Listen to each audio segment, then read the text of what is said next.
जय श्री कृष्ण। देवभूमि ज्योतिष संस्थान के इस विशेष प्रस्तुति में आपका स्वागत है।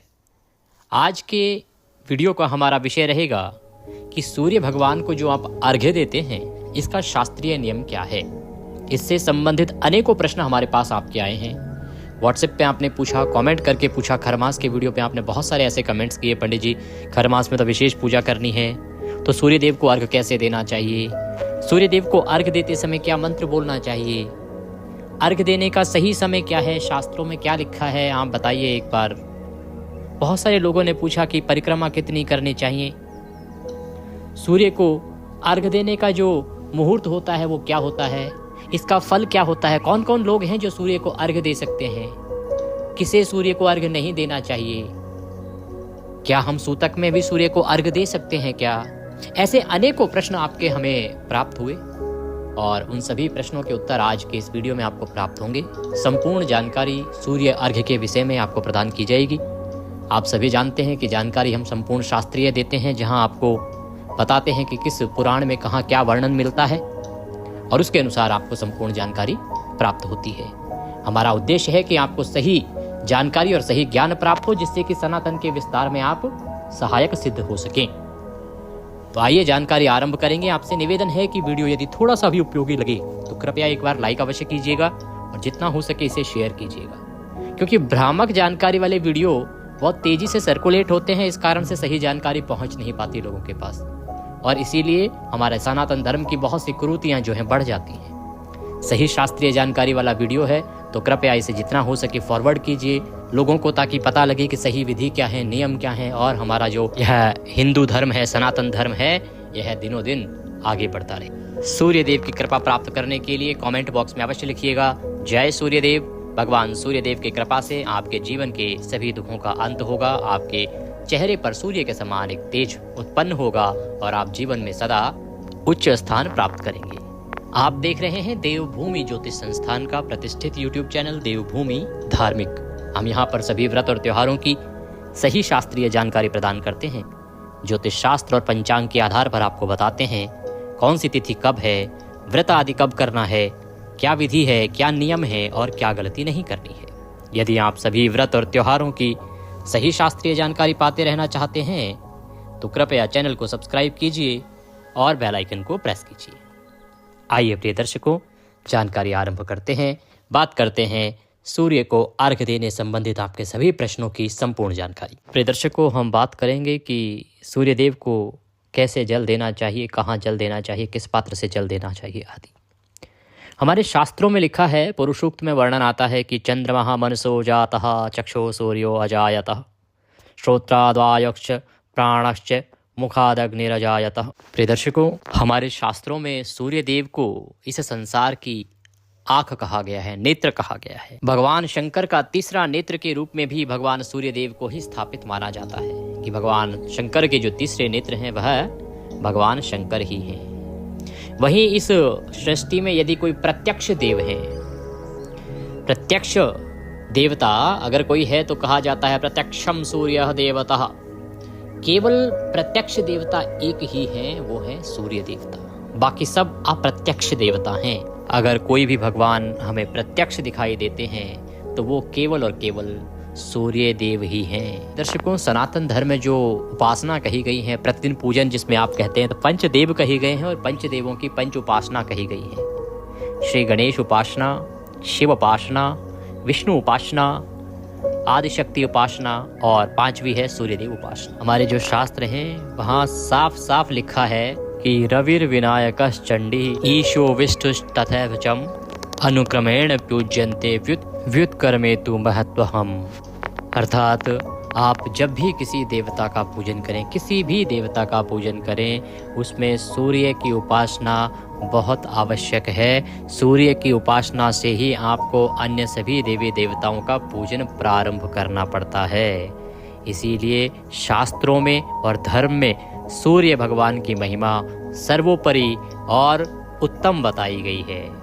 तो नित्य के जो नियम हैं, या ये कहें नित्य जो आप पूजा पाठ करते हैं, नित्य की जो भक्ति है, उसमें सूर्य की आराधना बहुत आवश्यक है, बहुत आवश्यक है, बहुत आवश्यक है। प्रतिदिन की जो पूजा आप करते हैं उसमें सूर्य देव की आराधना करना अत्यंत आवश्यक है। शास्त्र तो यहाँ तक कहते हैं कि यदि आप सूर्य भगवान की पूजा नहीं करते हैं, अन्य देवताओं की करते हैं, तो वह सफल ही नहीं होती है।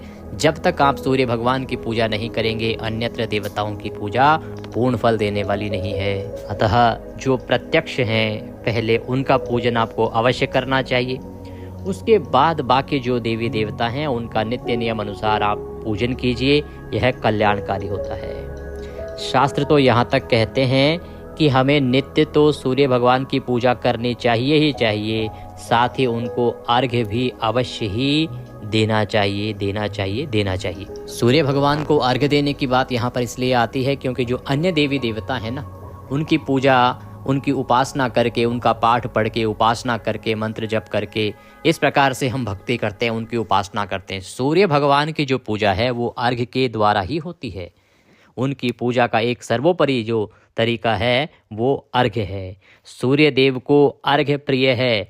जब आप उन्हें अर्घ्य का जल अर्पित करते हैं तो ही वो सबसे अधिक प्रसन्न होते हैं। अतः नित्य का जो नियम आपका होना चाहिए, आपको सूर्य देव को अवश्य ही अर्घ्य देना चाहिए। सुबह जब उठें तो उठने के बाद स्नान आदि करके, स्वच्छ वस्त्र धारण करके सर्वप्रथम सूर्य को अर्घ्य दीजिए।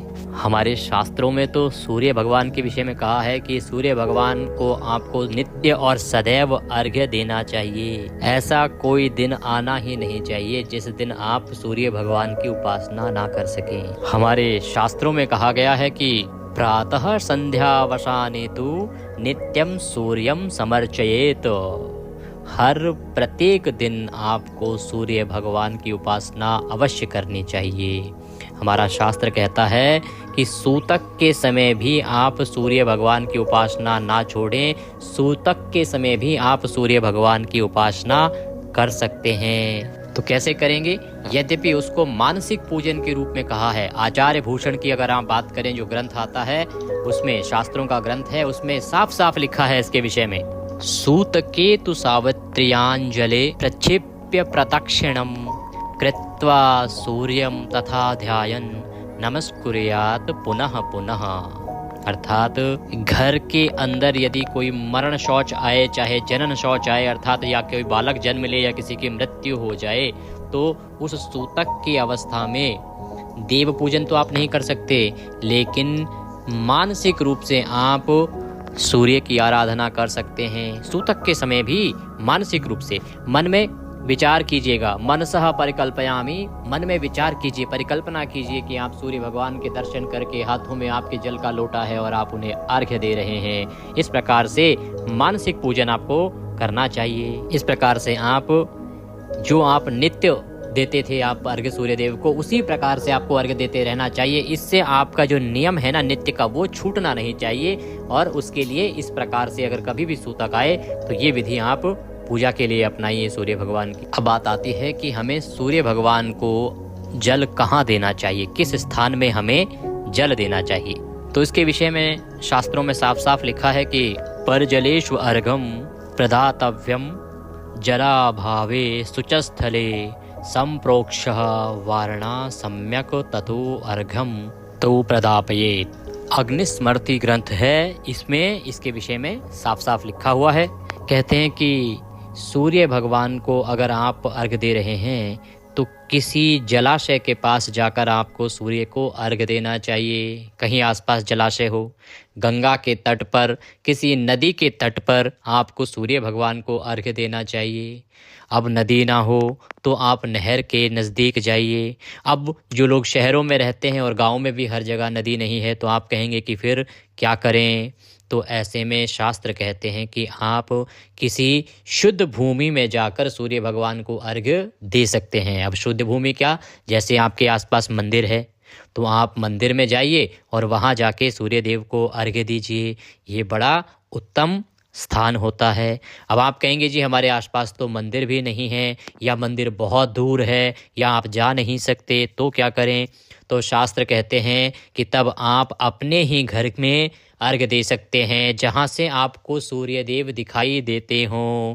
जैसे अगर छत पे जा सकें छत से अर्घ्य दीजिए। अगर छत किसी के नहीं है, क्योंकि आजकल तो टाउनशिप हैं बहुत सारी जगह, बड़े बड़े शहरों में मल्टी स्टोरी टाउनशिप है, सबके पास छत नहीं है, तो आपके बालकनी से दिखता होगा, बालकनी से सूर्यदेव के दर्शन करते हुए अर्घ्य दे सकते हैं। जिनके यहाँ आंगन है वो आंगन में जल दे सकते हैं। बस ध्यान दीजिए कि जब अर्घ्य दें तो इस प्रकार से दें कि वह जल किसी के पैरों में ना आए, आपके पैरों में ना आए, ऐसे स्थान पर आप जल दीजिए। मान लीजिए अब बालकनी भी किसी के पास नहीं है तो आप घर के भीतर ही सूर्य देव को अर्घ्य दे सकते हैं। कोई कांसे का या पीतल का कोई बड़ा सा पात्र ले लीजिए, उसमें आप सूर्य भगवान को अर्घ्य दे दीजिए और उसके बाद जो जल है उसको किसी पौधे में अर्पित कर दीजिए। प्रश्न आता है कि सूर्य भगवान को अर्घ्य कैसे देना चाहिए, इसका तरीका क्या है? देखिए, सूर्य भगवान को जो अर्घ्य देने का तरीका वो बड़ा ही सरल और सुगम है।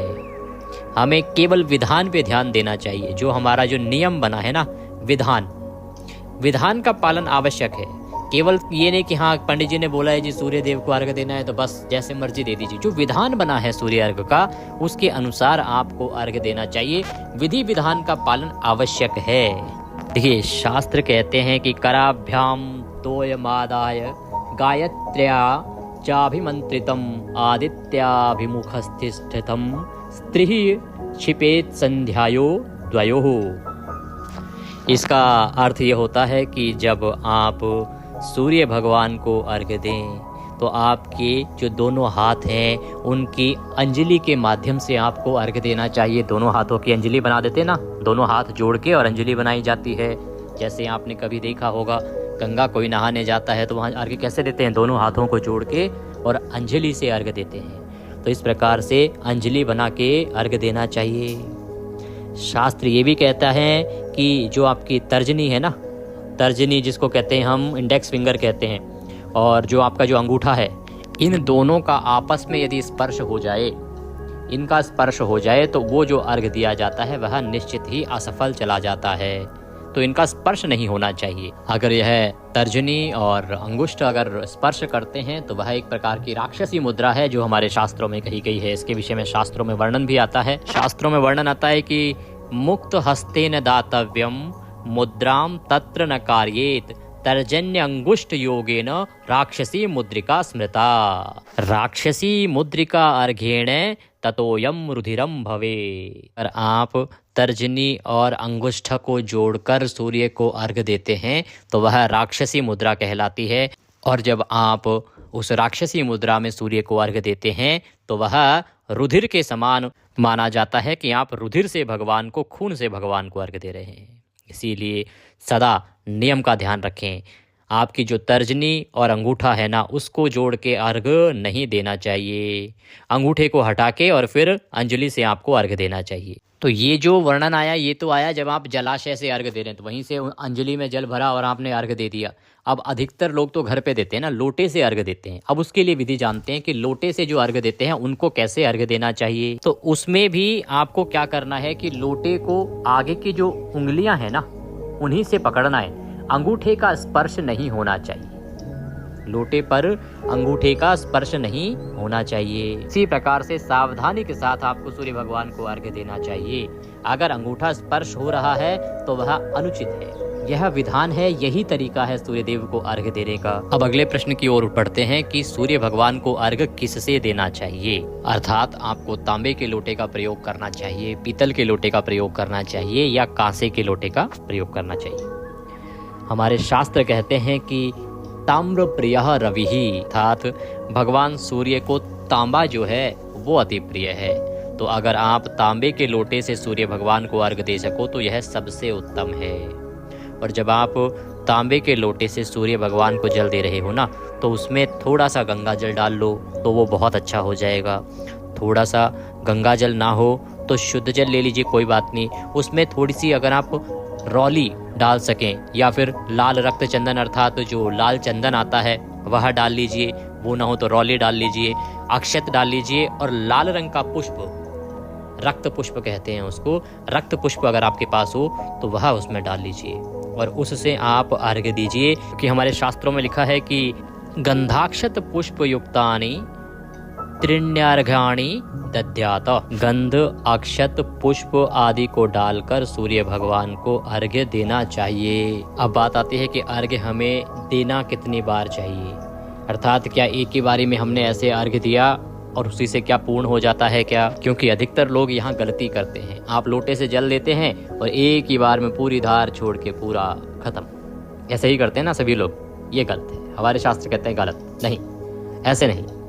3 बार में अर्घ्य दिया जाता है सूर्य देव को। ये हमने अपने पिताश्री से सीखा था। जब हमने उनको देखा, हम छोटे छोटे थे, हम देखते थे उनको कि हमने सबको देखा, वो तो सब एक बार ऐसे लुटा करते हैं और दे देते हैं। और क्योंकि हमारे पिताजी आचार्य थे और लंबे समय तक उन्होंने मंदिर में अपनी सेवा दी, बड़े प्रतिष्ठित मंदिर में, तो जब हमने उनको देखा तो हमने उनसे ये पूछा था, तो उन्होंने भी यही बताया था कि अर्घ्य सूर्य को सदैव इसी प्रकार से दिया जाता है। अगर आप किसी नदी, तालाब आदि में हैं, जलाशय में हैं, तो 3 बार जल पहले जल लीजिए, अंजलि में भर के फिर अर्घ्य दीजिए, फिर दोबारा दीजिए, फिर तिबारा दीजिए।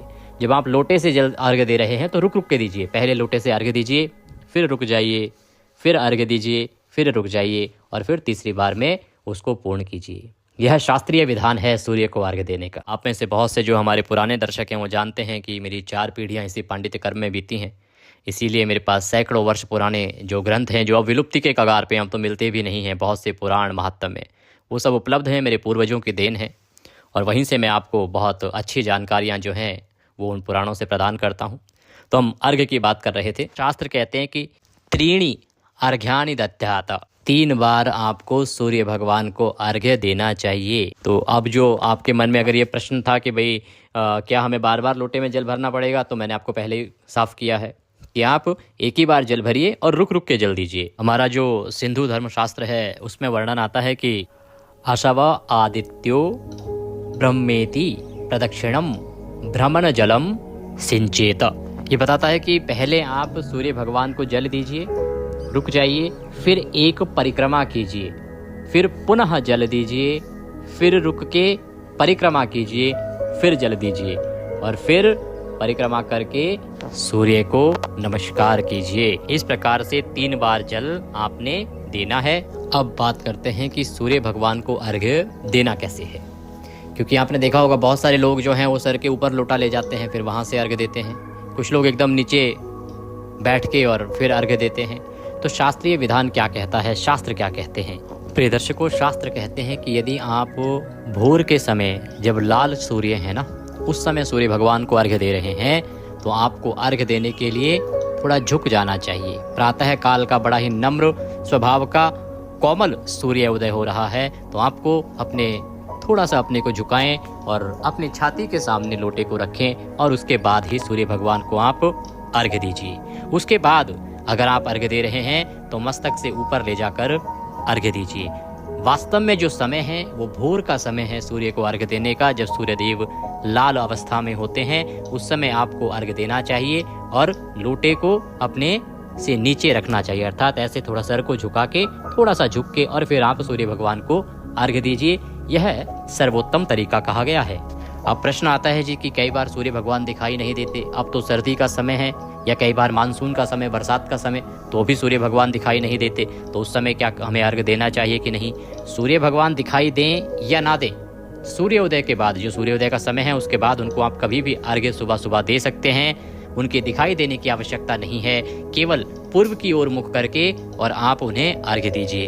अर्घ्य देने की एक अवस्था और शास्त्रों में बताई है, जिसमें आप दाहिने जो एड़ी है ना, आपकी दाहिनी एड़ी को थोड़ा हवा में उठा लेते हैं और फिर आप सूर्य भगवान को अर्घ्य देते हैं। यह भी सूर्य भगवान को अर्घ्य देने की एक उत्तम अवस्था कही गई है। सूर्य भगवान को जब भी अर्घ्य दें वह जल की छींटे आपके पैरों में ना लगें, इसका ध्यान रखें।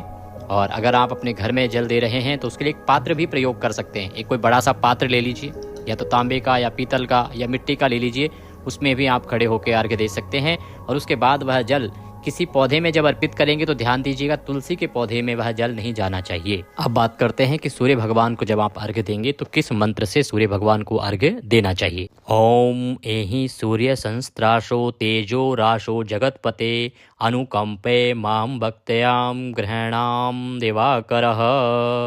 इस मंत्र के माध्यम से आप सूर्य भगवान को अर्घ्य दे सकते हैं, या गायत्री मंत्र यदि आपको आता है तो गायत्री मंत्र के माध्यम से भी आप अर्घ्य दे सकते हैं सूर्य भगवान को गायत्री मंत्र बोलते हुए। और यदि स्त्रियां अर्घ्य देती हैं अर्थात माताएं बहनें कोई भी अर्घ्य देता है तो ओम गृणी सूर्याय नमः इस मंत्र से अर्घ्य दे सकती हैं, या सूर्य भगवान के जो 12 नाम कहे गए हैं उनको बोलते हुए भी आप उन्हें अर्घ्य दे सकते हैं। अब एक बड़ी महत्वपूर्ण जानकारी मैं आपको दूं जिसके विषय में आप शायद नहीं जानते होंगे, 90 से 95% लोग नहीं जानते होंगे कि सूर्य भगवान को जो अर्घ्य है ना, वो लगभग सूर्य उदय से 2 घंटे के भीतर भीतर देना चाहिए। उसके बाद भी अर्घ्य दे सकते हैं, परंतु फिर विधि बदल जाती है। जो विधि है सूर्य को अर्घ्य देने की वह बदल जाती है।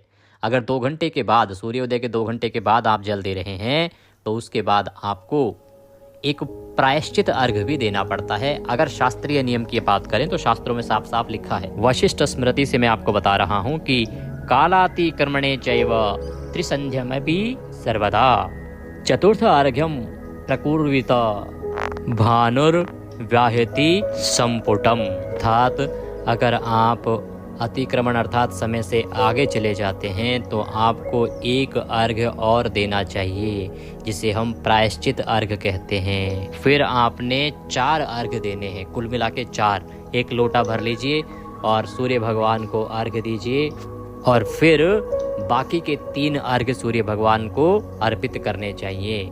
ये प्रायश्चित अर्घ्य आपको अवश्य देना चाहिए। अगर आप लेट हो जाते हैं समय से तो, और उसमें आपको सूर्य भगवान से क्षमा प्रार्थना करनी चाहिए कि हे प्रभु, मैं अर्घ्य देने में लेट हो गया, मुझे विलंब हो गया, इसके लिए मैं क्षमा प्रार्थना। तो ये तरीका है सूर्य भगवान को अर्घ्य देने का। संपूर्ण शास्त्रीय विधि मैंने बताई है। कुछ और पूछना चाहते हैं, कहना चाहते हैं तो कमेंट बॉक्स में लिख के पूछ लीजिएगा।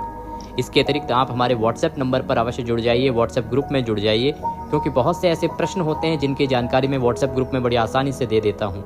और बहुत से ऐसे वीडियो हैं जो आपको मिलते नहीं हैं, छूट जाते हैं। और व्हाट्सएप ग्रुप में यदि आप हमारे जुड़ जाएंगे तो आपको सारे वीडियो वहां हम भेजते हैं और आपको मिलते रहेंगे। बहुत सी छोटी छोटी जानकारियां हैं जो यहाँ वीडियो में नहीं दे पाते हैं, वो भी वहां हम प्रदान करते हैं। यदि आप हमारे व्हाट्सएप ग्रुप पर जुड़ना चाहते हैं तो जो स्क्रीन पर नंबर आ रहा है 900 से, उस पर कॉल करके या मैसेज करके व्हाट्सएप पर कहिए कि आप हमारे ग्रुप में जुड़ना चाहते हैं। हम आपके नंबर को ऐड कर देंगे, फिर सभी जानकारी सीधी व्हाट्सएप पर आती रहेंगी। दक्षिणा स्वरूप यदि कुछ भी भेजना चाहते हैं तो स्क्रीन पर नंबर आ रहा है 900 से, उस पर भेज सकते हैं, या साथ में जो QR कोड दिया गया है उसको स्कैन करके भी सीधे हमारे बैंक खाते में भेज सकते हैं। भगवान नारायण सब पर कृपा करें। हरे कृष्ण।